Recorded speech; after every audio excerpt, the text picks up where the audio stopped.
ముల్లును ముల్లుతోనే తీయడం అన్నది పాతకాలపు సామెత. అయితే మనిషి శరీరంలోకి చొచ్చుకొని వచ్చి ప్రాణాలను హరించే వైరస్ను సైతం అవే వైరస్ క్రిములతో ఎదుర్కోవడం ఈ సామెతను నిజం చేస్తోంది. ప్రపంచాన్ని కలవరపెట్టిన కరోనా వైరస్ను ఎదుర్కొనేందుకు కేవలం ఏడాది కాలంలో 2 వ్యాక్సిన్లను కనిపెట్టిన మన దేశ సైంటిస్టులకు ప్రపంచం ఫిదా అవుతోంది. నిజంగానే కరోనా మానవాళిని జడిపించింది. ఒక్కసారిగా ప్రపంచ గతినే మార్చేసింది.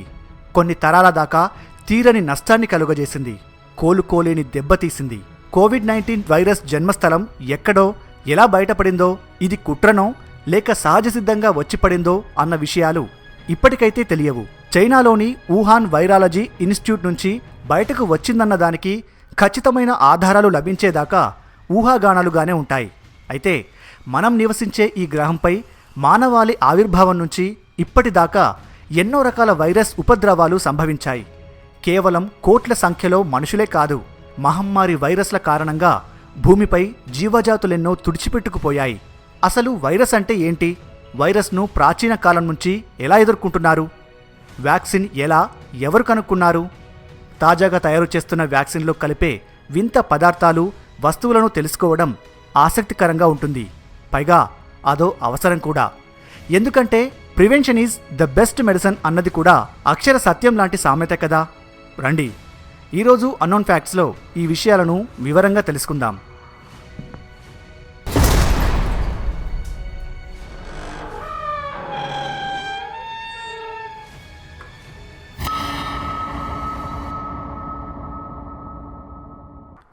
ముందుగా ఓ చేదు వాస్తవాన్ని మనం బాగా అర్థం చేసుకోవాలి.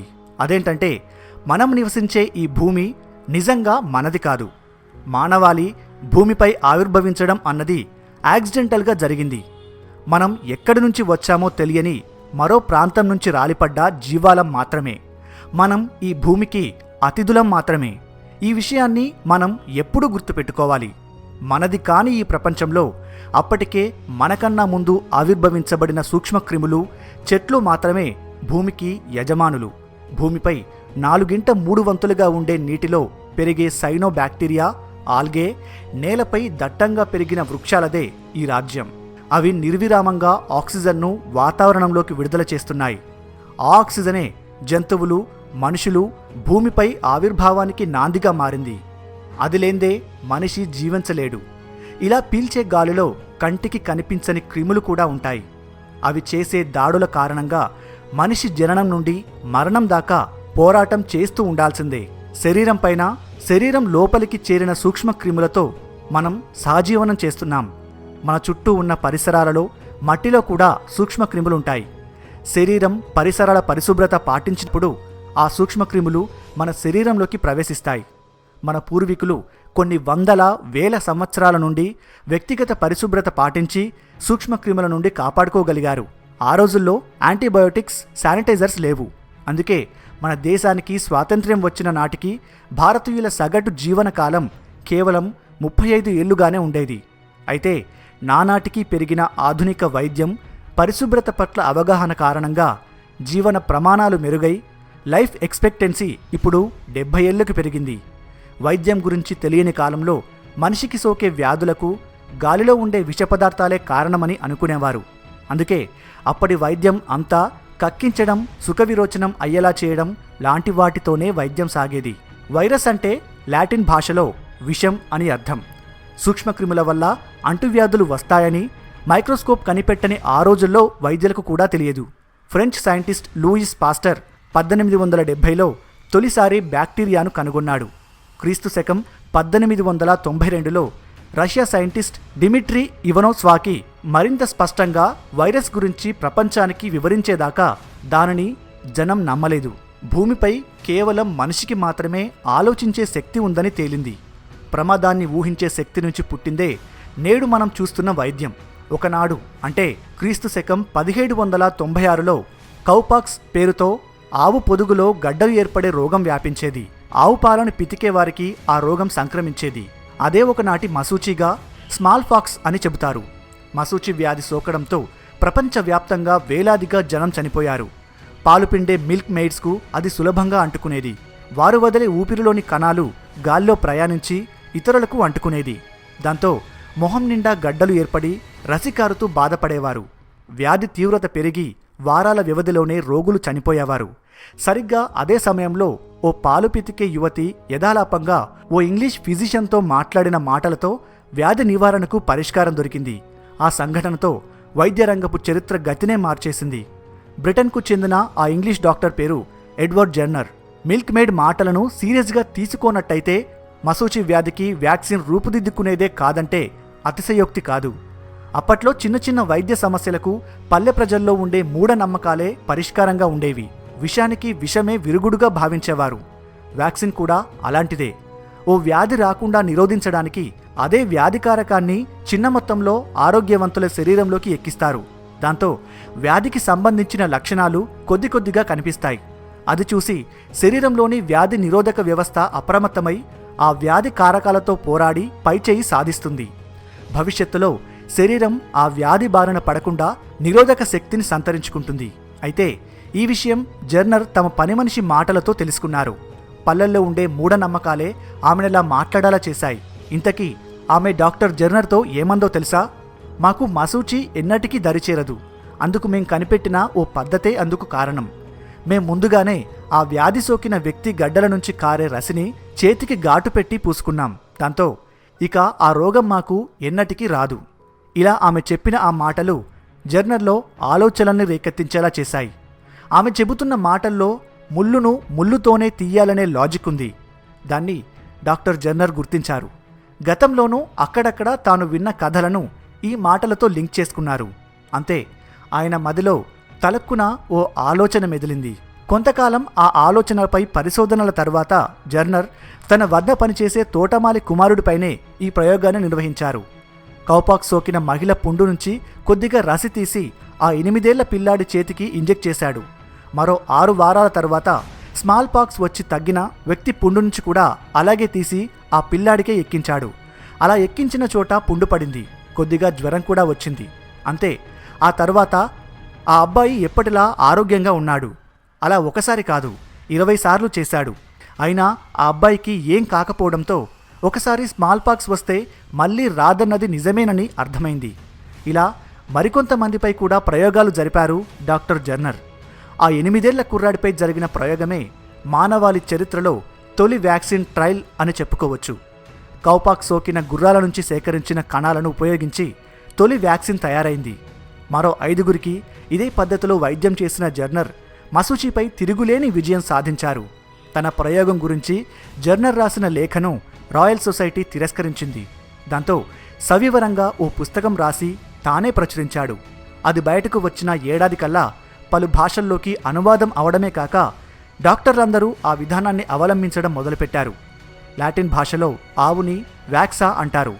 వ్యాక్సినేషన్ అన్న పదానికి మూలం అదే. తాను కనిపెట్టిన ఈ విధానం అందరికీ ఉపయోగపడాలని జెర్నర్ స్వయంగా వ్యాక్సిన్ సేకరించి అడిగిన వాళ్ళకి అడగని వాళ్లకు కూడా పంచేవాడు. ఈ సంఘటన జరిగి 224 సంవత్సరాలు గడిచాయి. అలా కనిపెట్టిన మసూచి టీకా వల్ల ప్రపంచవ్యాప్తంగా మసూచి లేకుండా పోయింది. ఇది ఆధునిక వైద్యం సాధించిన గొప్ప విజయం. అయితే దీని వెనుక వేలాది మంది వాలంటీర్ల కృషి ఉంది. సైంటిస్టులు, డాక్టర్లు, వైద్యాధికారులు, పారామెడికల్ సిబ్బంది ఎంతో శ్రమించారు. ప్రపంచ దేశాల ప్రభుత్వాలు, WHO, యూనిసెఫ్ సంయుక్తంగా పనిచేశాయి. 1979లో స్మాల్ పాక్స్ పూర్తిగా లేకుండా పోయిందని ప్రపంచ ఆరోగ్య సంస్థ ప్రకటించింది. వ్యాధిని ఎదుర్కొనే రోగ నిరోధక శక్తిని శరీరానికి కలిగించే ఆ మందుని వ్యాక్సిన్ అంటారు. వ్యాక్సిన్ అంటే మరేదో కాదు, అదే జబ్బుకు సంబంధించిన నిర్జీవ బలహీనమైన కణాలు, వాటిని నిరోధించే ఇతర జంతువుల నుంచి సేకరించిన కణాలు మాత్రమే. వాటిని శరీరంలోకి ప్రవేశపెట్టగానే శరీరంలోని రోగ నిరోధక కణాలు వాటితో పోరాడే అవసరాన్ని, శక్తిని పొందడమే వ్యాక్సిన్ వెనుక ఉన్న రహస్యం. భూమిపై ఇప్పటివరకు సోకిన అనేక వ్యాధులు వేటికవే ప్రత్యేకంగా రూపుదిద్దుకున్నవే. అవి మనం చేసే పొరపాట్ల వల్లే ఏర్పడతాయి. అలా వచ్చే ఒక్కో వ్యాధికి ఒక్కో విశిష్టమైన నిర్మాణం ఉంటుంది. వాటిని గుర్తించేందుకు పరిశోధకులకు చాలా సుదీర్ఘ సమయం పడుతుంది. వ్యాధికారక కణాలను ఎదుర్కొనే శక్తి ఏ ఇతర జీవుల్లో ఉందో తెలుసుకునేందుకు వాటిపై ప్రయోగాలు జరుపుతారు. ఎందుకంటే మనిషికి హాని కలిగించే క్రిములు ఇతర జీవులపై ప్రభావం చూపించలేవు. అందుకు వాటి రక్షణ వ్యవస్థ కారణం. అలాగే కొన్ని రకాలైన మొక్కల్లోనూ వైరస్ను ధీటుగా ఎదుర్కొనే శక్తి ఉంటుంది. వాటిని సేకరించి ప్రయోగాలు జరుపుతారు. మొదట ఎలుకలు, ఆపై వానరాలపై ఈ ప్రయోగాలు జరిపి ఆ తరువాత మనుషులపై దశల వారీగా ట్రయల్స్ నిర్వహిస్తారు. పూర్తి స్థాయిలో పరిశోధనల తర్వాతే రోగానికి తగిన వ్యాక్సిన్ అందుబాటులోకి తెస్తారు. వ్యాక్సిన్ ఇంజెక్షన్ రూపంలో, చుక్కల రూపంలో ఉంటుంది. మనకు బాగా తెలిసిన పోలియో వ్యాక్సిన్ను చుక్కల రూపంలోనూ, ఇంజెక్షన్ రూపంలోనూ తయారు చేశారు. కొన్ని రకాల వ్యాక్సిన్లను 2, 3, 5 జబ్బులకు ఉపయోగపడేలా తయారు చేస్తారు. చిన్నపిల్లలకు ఎక్కువసార్లు సూదిపోట్లు లేకుండా చూసేందుకు ఇలా కాంబో వ్యాక్సిన్లను కూడా తయారు చేశారు. అసలు ఈ వైరస్ ఎందుకు వస్తుందో, ఎలా వ్యాపించి మనుషులకు, జీవజాతులకు నష్టం కలిగిస్తుందో ఎవరికీ తెలియదు. అసహజ విధానాల కారణంగానే వైరస్లు రూపుదిద్దుకుంటాయని మాత్రం కనిపెట్టారు. అలా బయటపడిన వైరస్ పక్షుల ద్వారా, నీటి ద్వారా, జలచరాల ద్వారా మనుషులకు సోకుతుంది. ఆపై మనుషులు వదిలే ఊపిరి, విసర్జకాల ద్వారా ఇతరులకు సోకుతూ నష్టం కలుగజేస్తూ ఉంటుంది. ఇది ప్రాథమికంగా వైరస్ గురించిన సత్యం. వైరస్ కారణంగా సోకిన వ్యాధిని ఎదుర్కొనేందుకు తయారైన వ్యాక్సిన్ నిజానికి మందు కాదు. మన శరీరానికి వైరస్ను ఎదుర్కొనే రోగ నిరోధక శక్తిని కలుగజేయడం కోసం వ్యక్తులను సిద్ధం చేసే ప్రక్రియగా చెప్పుకున్నాం. అంటే విషాన్ని విషంతో హరించినట్టు బలహీనపరచబడిన వైరస్ క్రిములు వైరస్ను లొంగదీసుకునే ఇతర కణాలు లాంటి వాటిని కలిపి శరీరానికి ఇవ్వడం. ఈ వైరస్ క్రిములు శరీరంలోకి చేరగానే వెంటనే సహజసిద్ధంగా శరీరంలో ఉండే రోగ నిరోధక వ్యవస్థ అప్రమత్తమై వైరస్పై దాడికి దిగుతుంది. అప్పటికే బలహీనపరచబడినవి అవడంతో, తేలికగా ఓడిపోవడంతో శరీరానికి వైరస్ను ధీటుగా ఎదుర్కొనే శక్తి ఏర్పడుతుంది. ఒక రకంగా శరీరానికి వైరస్ను పరిచయం చేయడం లాంటిదే. అయితే కరోనా వ్యాక్సిన్ తయారీలో వివిధ రకాలైన వింత వస్తువులు ఉపయోగించారనే వార్తలు కొన్ని దేశాలలో వివాదాలకు కారణమయ్యాయి. వ్యాక్సిన్ తయారీలో జంతువుల నుంచి సేకరించబడిన కొన్ని పదార్థాలు కలపడం జరుగుతుంది. అవి ఏ జంతువులు, పక్షులు అన్నది వైరస్ను బట్టి ఉంటుంది. వైరస్ను ఎదుర్కొనే విషయంలో ఈ జీవుల సామర్థ్యాన్ని బట్టి ఏ మోతాదులో కలపాలో అంత మోతాదులో వ్యాక్సిన్లో కలుపుతారు. దాంతో టీకా మరింత సమర్థతతో పనిచేస్తుంది. అయితే సదరు జంతువులను ఎలా చంపుతారు అన్న విషయంలో ఓ వర్గం మతబోధనలు అడ్డుగా వచ్చాయి. వాటిని సరైన పద్ధతిలో సంహరించని జంతువుల నుంచి సేకరించిన కణాలను ఉపయోగించడం వారికి నచ్చలేదు. అందుకే వ్యాక్సిన్ పట్ల అభ్యంతరాలు వ్యక్తం చేశారు. నిజానికి ఓ వైరస్కు వ్యాక్సిన్ తయారవ్వాలంటే ఎన్నో రకాల వస్తువులు అవసరమవుతాయి. కరోనా ప్రభావం ఏమాత్రమూ చూపించని జంతువులను గుర్తించడంతో పాటు వాటికి సంబంధించిన ఏ గ్రంథులు కరోనాను ఎదుర్కొంటున్నాయో తెలుసుకున్న తర్వాతే వాటిని సేకరించడం జరుగుతుంది. కణాలను వ్యాక్సిన్కు జోడించి రోగ కణాలపై ప్రయోగించి పరిశీలిస్తారు. వాటికి ఆ శక్తి ఎలా వచ్చిందో తెలుసుకుంటారు. ఏ కారణంగా అలా జరుగుతుందో విశ్లేషించుకుంటారు. ఇదంతా వైరాలజీ ల్యాబుల్లో నిశ్శబ్దంగా జరుగుతుంది. బయటకు కనిపించని ఈ పోరాటం చాలా ఓపికతో, ప్రాణాలకు తెగించి చేస్తారు. ఎంతో కష్టసాధ్యమైన ఈ పనిని శాస్త్రజ్ఞులు రాత్రింబవళ్ళు నిర్వహిస్తారు. కంటికి కనిపించని శత్రువుతో జరిగే పోరాటంలో వజ్రాయుధం లాంటి వ్యాక్సిన్ చూడడానికి కొన్ని మిల్లీలీటర్ల పరిమాణంతో చిన్న బాటిల్లాగే కనిపించినా దాని తయారీకి వివిధ ప్రాంతాలలో వందల, వేల సంఖ్యల్లో నిపుణులు పనిచేస్తారు. ఇందుకు అపారమైన శ్రమతో పాటు ఆర్థిక వనరులు కూడా అవసరమవుతాయి. అందుకే ఓ వ్యాక్సిన్ తయారవ్వాలంటే సంవత్సరాలుగా సమయం పడుతుంది. కరోనా విషయంలోనూ ఓ ఆసక్తికరమైన పరిణామం చోటు చేసుకుంది. నిజానికి కరోనా కణాలు నిర్జీవ కణాలు మాత్రమే. అవి స్వయంచాలితాలు కావు. అంటే స్వయంగా ప్రయాణించవు. కానీ మార్గం ఏర్పడితే వేగంగా విస్తరించగలిగే గుణం కలిగి ఉంటాయి. పైగా ప్రాంతాలను బట్టి, పరిస్థితులను బట్టి రకరకాలుగా రూపాలు మార్చుకుంటాయి. ఆ లక్షణాన్ని నిర్వీర్యం చేసే శక్తి ప్రకృతిలో ఎన్నో రకాలుగా దాగి ఉంది. సహజంగా వైరస్ తయారీలో సొరచేపల కాలేయం నుంచి తీసిన స్కాలెన్ అనే నూనె వాడతారు. ఈ నూనెను వాడటం ద్వారా టీకా యొక్క సామర్థ్యం పెరుగుతుంది. దాంతో ఓ అంచనా మేరకు వ్యాక్సిన్ తయారీ కోసం కనీసం 5 లక్షల సొరచేపలు అవసరమవుతాయి.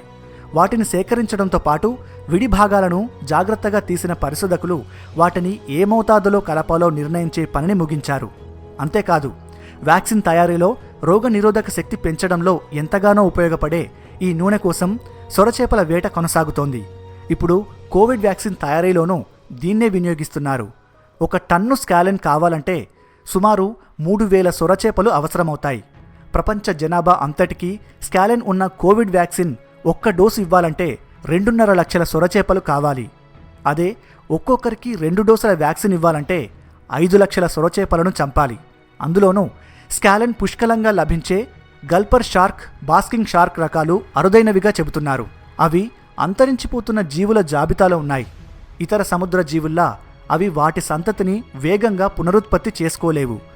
కోవిడ్ వ్యాక్సిన్ తయారీ క్రమంలో వాటి వేట ముమ్మరమైతే కొద్ది కాలానికే ఈ రకం షార్క్ చేపలు అంతరించిపోయే ప్రమాదముంది. దీంతో కాలిఫోర్నియా కేంద్రంగా పనిచేసే సొరచేపల సంరక్షణ సంస్థ ఒకటి ఈ విషయంలో ఆందోళన వ్యక్తం చేసింది. కరోనా మహమ్మారి ఎంతకాలం, ఎంత తీవ్రంగా ఉంటుందో చెప్పలేని పరిస్థితి.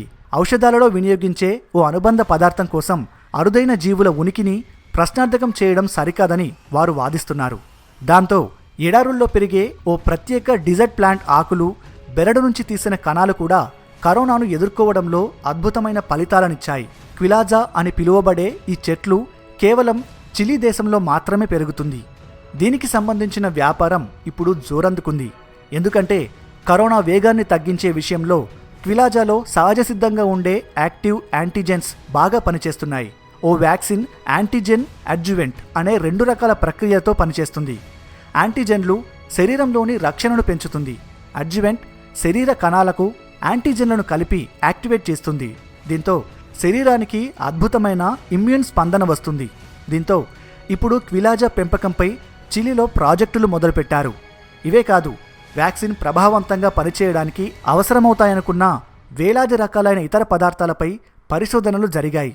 ఇందుకోసం వైరాలజీ నిపుణులు ఊపిరి సలపనీయని పీపీఈ దుస్తులు ధరించి అహోరాత్రులు ప్రయోగశాలల్లో కష్టపడతారు. అన్ని విషయాలు నిర్ధారించుకున్న తరువాతే వీటిని కరోనా వ్యాక్సిన్ తయారీలో వాడేందుకు ఎంచుకుంటారు. ప్రపంచవ్యాప్తంగా ఆ పనులన్నీ జరిగిపోతున్నాయి. జంతువులు, జలచరాల నుంచి సేకరించడం విషయంలో జంతు హక్కుల సంఘం అభ్యంతరాలు ఇప్పటికే బయటకు వచ్చాయి. కానీ ఓవైపు కోట్లాది మంది ప్రాణాలను కాపాడాలంటే మరో మార్గం లేదు. ఇప్పటికే ప్రపంచవ్యాప్తంగా 50కి పైగా కరోనా వ్యాక్సిన్స్ తయారీలో పరిశోధకులు బిజీగా ఉన్నారు.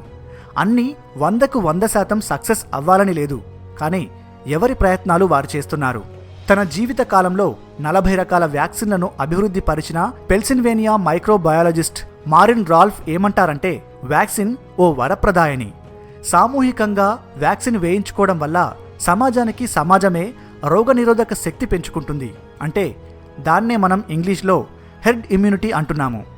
ఆయన ఆనాడు కనిపెట్టిన వ్యాక్సిన్లు నేటికి సంవత్సరానికి 80 లక్షల మంది ప్రాణాలను కాపాడుతున్నాయి. ఇమ్యునైజేషన్ అన్నది ప్రపంచం నేర్చుకున్న సక్సెస్ స్టోరీ. దీనివల్ల ప్రతి ఏడు ప్రపంచవ్యాప్తంగా మిలియన్ల సంఖ్యలో ప్రాణాలు కాపాడబడుతున్నాయి. వ్యాక్సిన్ అన్నది వ్యాధికారక వైరస్ను నిర్మూలించేందుకు శరీరానికి కలిగించే శక్తి మాత్రమే. ఇది చాలా సురక్షితమైన వైద్య ప్రక్రియ. ఇప్పటి వరకు 20 ప్రాణాంతక వైరస్లకు ప్రపంచం వద్ద పలు వ్యాక్సిన్లు అభివృద్ధి చేయబడ్డాయి. వీటి వల్ల డిప్తీరియా, టెటనస్, పెర్టూసిస్, ఇన్ఫ్లుయెంజా, మీజిల్స్ లాంటివి నిర్వీర్యమయ్యాయి. గత 60 ఏళ్లలో గణాంకాలను బట్టి చూస్తే వ్యాక్సిన్ల వల్ల ప్రపంచం నుంచి స్మాల్ పాక్స్ దూరమైంది. అటు పోలియో సైతం చివరి దశలో ఉంది. కరోనా లాంటి ప్రమాదకరమైన వైరస్ ప్రబలినప్పుడు అంతా కలిసి టీకాలు వేసుకోవడం ఓ అవసరం అంటోంది ప్రపంచ ఆరోగ్య సంస్థ. దానివల్ల సామాజిక వ్యాప్తి జరగకుండా ఉంటుంది. ప్రపంచవ్యాప్తంగా ఎందరో బిలియనియర్లు పుడుతుంటారు. వారంతా కలిసి ఓ చేయి వేస్తే వ్యాక్సిన్లను పేద దేశాలకు ఉచితంగా అందించడం పెద్ద కష్టమేమీ కాదు. వారు చేసే ఖర్చులలో ఇది లెక్కలోకి రాదు. అలా వారు ముందుకు రానప్పుడు ప్రభుత్వాలే అలాంటి వారిపై సోషల్ ట్యాక్స్ పేరిట వసూలు చేసి జనాన్ని కాపాడాలి. ఇలాంటి ఓ ప్రయత్నం ఇప్పుడు వెనిజులాలో జరుగుతోంది. అలా ఈ కరోనా మహమ్మారిని తరిమేయడంలో అంతా ముందుకు రావాలని కోరుకుందాం.